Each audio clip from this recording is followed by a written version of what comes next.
অৰুণাচলত থকা মৰাণ জনগোষ্ঠীয় লোকক PRC প্ৰদান ৰাজ্য চৰকাৰৰ মন্ত্ৰী পীযুষ হাজৰিকাই প্ৰদান কৰিলে 118 গৰাকী লোকক প্ৰমাণপত্ৰ ৰাজ্যিক কেবিনেটে গ্ৰহণ কৰিছিল এই সন্দৰ্ভত সিদ্ধান্ত আৰু 250টা পৰিয়ালৰ লোকে PRCৰ বাবে কৰিছে আবেদন 3-4 মাহৰ পিছত বিধিগতভাৱে বাকি সকলো লাভ কৰিব প্ৰমাণপত্ৰ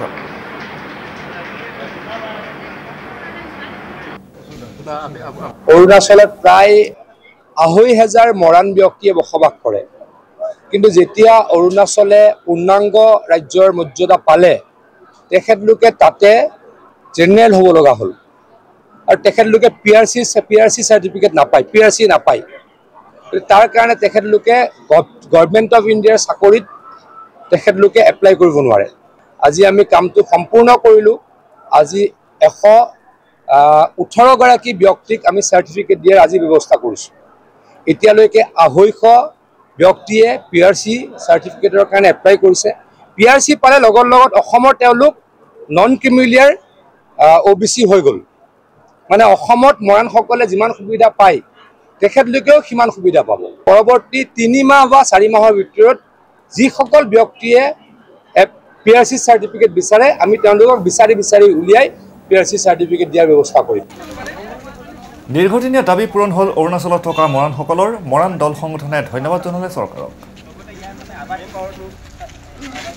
আজি অৰুণাচলত বসবাস কৰা মৰাণ জনগোষ্ঠীক আনুষ্ঠানিকভাৱে